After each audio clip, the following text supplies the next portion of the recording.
What is up, YouTube? Today we're talking about physician versus nurse practitioner. This video is long overdue, and today we're going to do it. All right, here we are. Man, this is going to be a doozy of a video. Physician versus nurse practitioner. Let's just start. Pull our sleeves up here. Let's start with physicians. I'm really going to talk about medical doctors today, so MDs. DOs do it a little bit different in some regards, so we'll kind of stick to the MD model today. So let's say you want to be a physician. What do you have to do? What does that entail? So, oh goodness, it's going to be a lot of work. So let's kind of break it down. Before you go into college, you're going to have to be like really smart, have good grades. I'm just kidding. Actually, no, I'm not kidding. You do have to be really smart, have good grades. In undergrad, you're going to study historically biology or chemistry. However, some of the medical schools are kind of going to a holistic model now as to where they look at other candidates with like a philosophy degree or psychology degree or a degree in the arts. However, there are prerequisites that you have to have before you ever enter medical school. So those are going to be usually a year of biology. So like biology for science majors 1 and 2. And then you're going to have a year of general chemistry. So Gen Chem 1 and 2. And then a year of organic chemistry. So organic chemistry 1 and 2. A year of physics. Physics 1 and 2. I think most places will accept college physics, which is like algebra based. And then university physics is calculus based. So kind of depends on, I guess, your flavor of mathematics as to what you're going to do. And then you also have to have some like additional biology courses. So physiology, anatomy, genetics, cell biology. And again, if you are going the medical school route and you're studying chemistry or biology, you're going to get these advanced science courses. So you're going to kind of check all of that off your list. But you also have to have like the English and the history, kind of the typical stuff that you would need for a bachelor degree.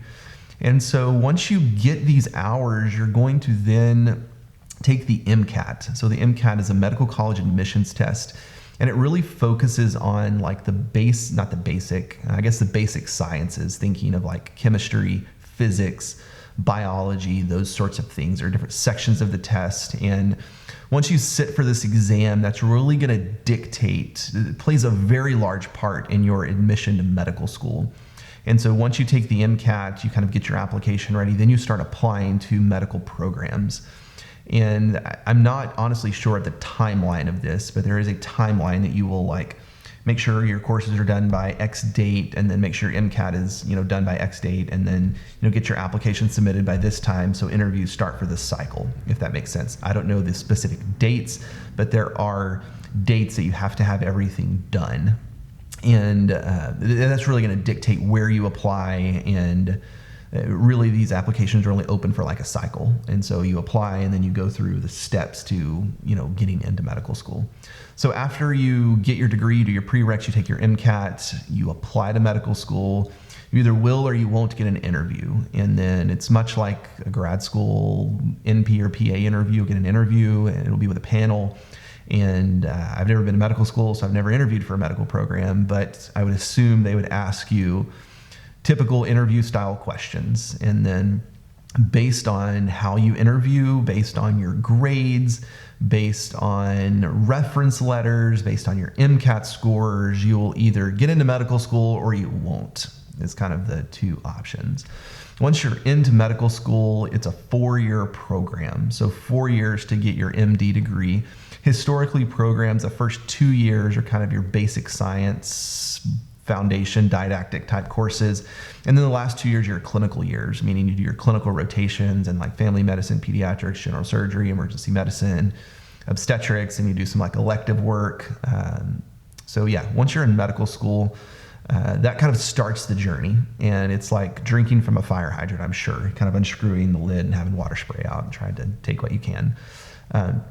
So that's a little bit about the process of getting into medical school. Once you're in medical school, again, it's a rigorous type of program. There are 3 licensing exams that you have to take, or like certification exams. They're called the USMLE, United States Medical Licensing Exam. And so your USMLE, there are 3 steps, step 1, 2, and 3. And then after your first, I think 2 years, either first 1 year or 2 years. I believe it's after your first 2 years, you'll take USMLE Step 1. And it's just called Step 1. And so once you take Step 1, that really covers the hardcore science, the hardcore sciences that you studied. So the biology, the physiology, the anatomy, the pathology, pathophysiology, et cetera, et cetera. And that USMLE Step 1 really will dictate down the line where you're going to do your residency. And so that's like super important to do well on your Step 1. And then after your Step 1, then you continue with med school, you do your clinical years in year 2 and 3.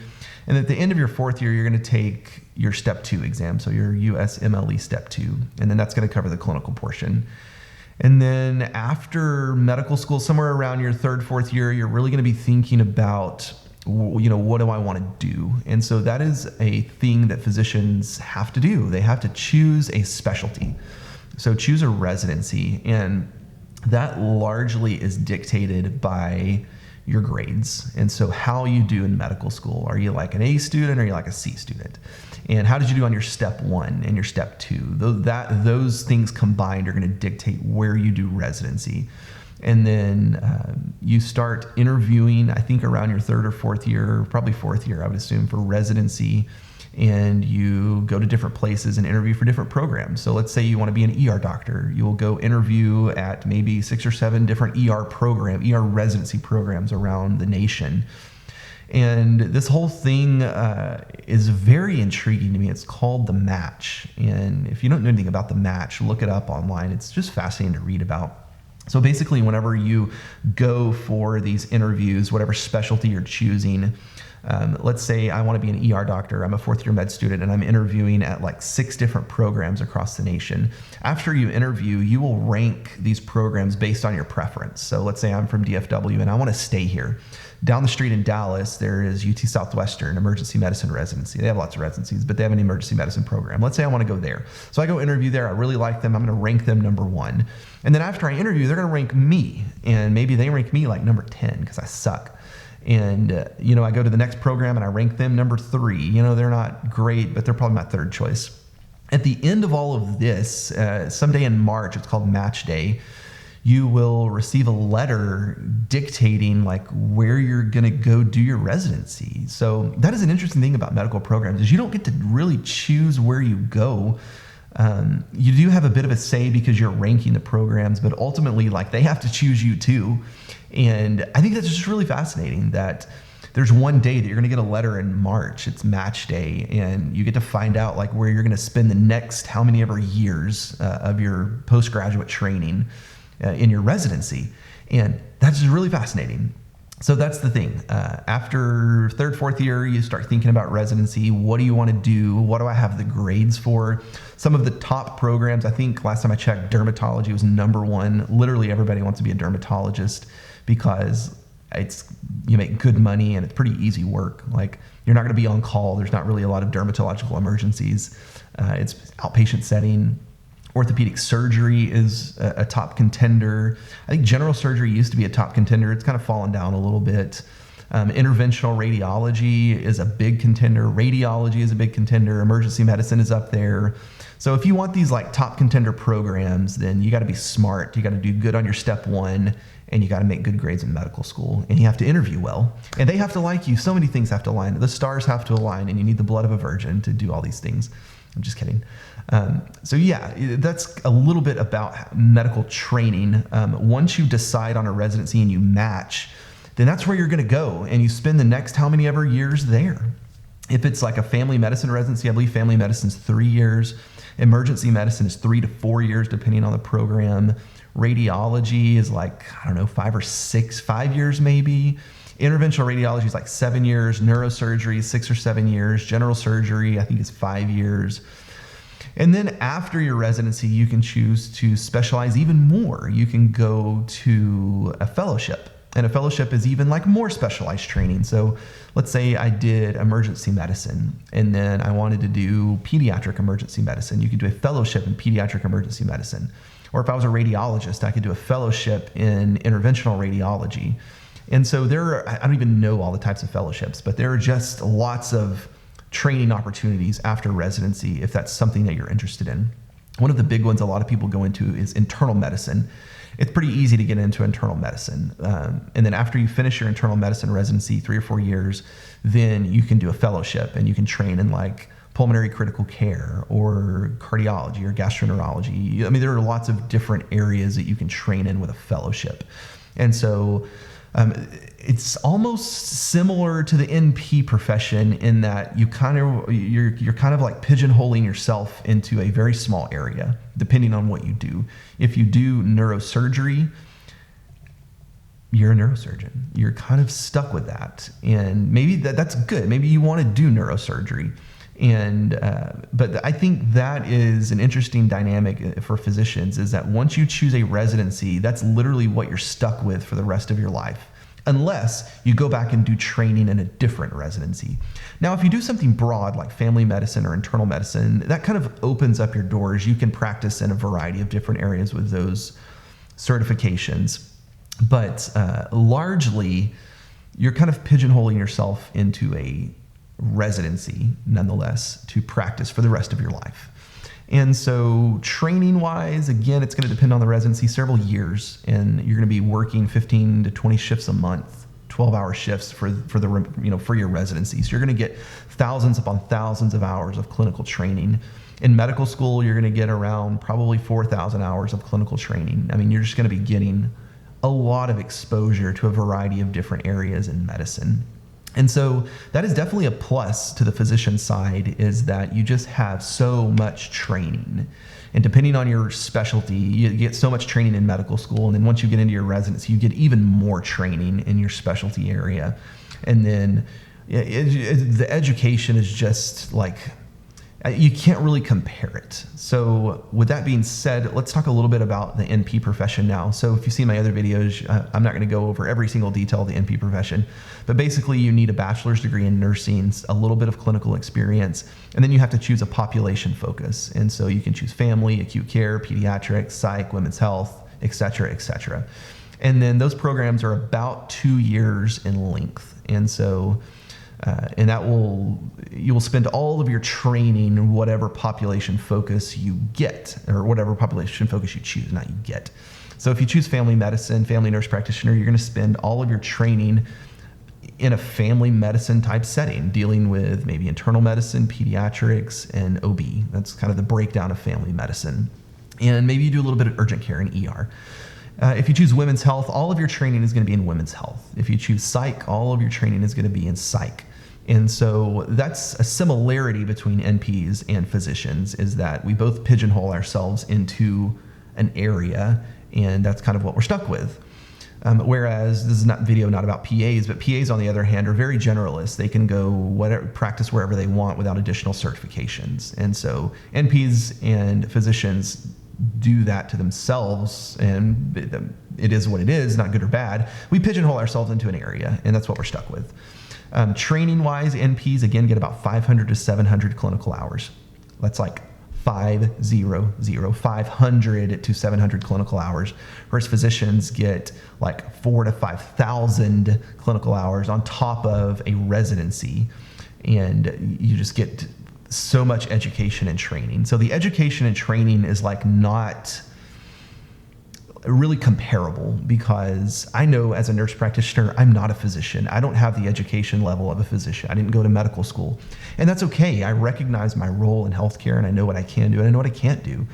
And as a physician, you have quite a bit more educational training, and therefore you're going to have more responsibility and more knowledge, because you're trained at not necessarily a higher level, but you're just trained more in depth and for a longer period of time, if that makes sense. There are things that some physicians can do that NPs can't do. If you are an NP and you work in interventional radiology, you're not going to be sliding the guide wire into the femoral vein or the femoral artery. That's going to be the actual interventional radiologist. So there are things that physicians are trained in that nurse practitioners are not trained in.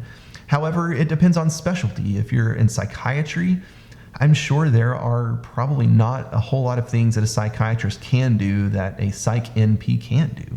Same with family medicine. There are just some overlap, but then some discord as well, depending on the specialty that you choose. And so the education model differs, the practice hours differ. There's really not a whole lot of comparison depending on your specialty. How we work. So nurse practitioners, it really depends on your state. So some states require physician supervision. I work in Texas some. Texas is a supervised state, meaning that if I practice here, there has to be physician supervision. That supervision is very loosely defined. There are places in Texas that I practice independently, meaning that there's not a physician on site, and that the physician may be a phone call away or like 30 minutes away or whatever. But then, there are some places that I work that the physician is physically present at all times, and we can discuss the case or whatever's going on. And there are some states that I work, Alaska being one, that there's not physician supervision, that there's some places that I've worked that I've literally been the only person there for like hundreds of miles. And so it's not standardized. It's the simple point. Depends on your location. Some states you don't have to have supervision, some states you do. And both like specialty groups, so NPs and MDs feel kind of like polar opposite about that. So the MDs want heavily supervised things to happen because they don't want their jobs taken away. And NPs really, really want to be autonomous because they don't want a physician over their head. And I don't really feel strongly about either of those. Like, I'm totally fine with a physician being there and helping me and having another set of hands to like run things by, and another set of eyes and another set of whatever to like help in a very systematic and like methodical way. And I'm okay with that. Like, I'm not all for independent practice. And because I recognize my training, I recognize that I haven't had the experience and the training that a physician has. However, I think it is a team model, and we can both help each other, physician or nurse practitioner. We can really help each other achieve the best patient outcome. And so I think that's really what it comes down to. Physicians, that's a little bit about nurse practitioner practice. Physician practice, they're going to practice very independently. So there are some places that physicians are the only one practicing if you're in rural America. If you're in a hospital and you are a trauma surgeon, then you're going to be working with a team. You're going to be working with PAs, you're going to be working with NPs, you're going to be working with nurses, you're going to be working with other physicians. So again, it depends on your area of practice, your residency. There are just lots of things that determine how you will practice as a physician or even as a nurse practitioner and what that looks like. However, those are a few of the similarities and the differences. Another thing to say before I stop is, once you're a physician, you're going to go to your residency, and then you're going to take a board certification exam. And so whether that be in radiology, family medicine, internal medicine, whatever it is, you're going to be board certified in a particular area. And then depends on your specialty, you're going to have to recertify every probably 5 to 10 years. I think emergency medicine is 10 years. That's what I'm familiar with. So as a physician, you'll recertify, meaning you have to retake your boards and submit a bunch of continuing education hours. And then as a nurse practitioner, you have to practice so many hours per cycle. For us, it's 5 years that we renew the family nurse practitioner certification. You don't have to retest, which is a huge thing. I would hate to retake my board certification exam. We do have to submit continuing education hours. And so those are some of the ways that the different professions recertify. If you are a physician, comment below. Let me know what I've completely messed up on. I'm not a doctor, but I do like to talk about the differing roles and kind of how we can both come together to take care of the patient in the best way possible. And if you're looking to go to medical school, comment below. Let me know what your tips are. There are probably other people watching this video who want to go to medical school, so leave your tips below. Thank you for watching, and I'll see you in the next video.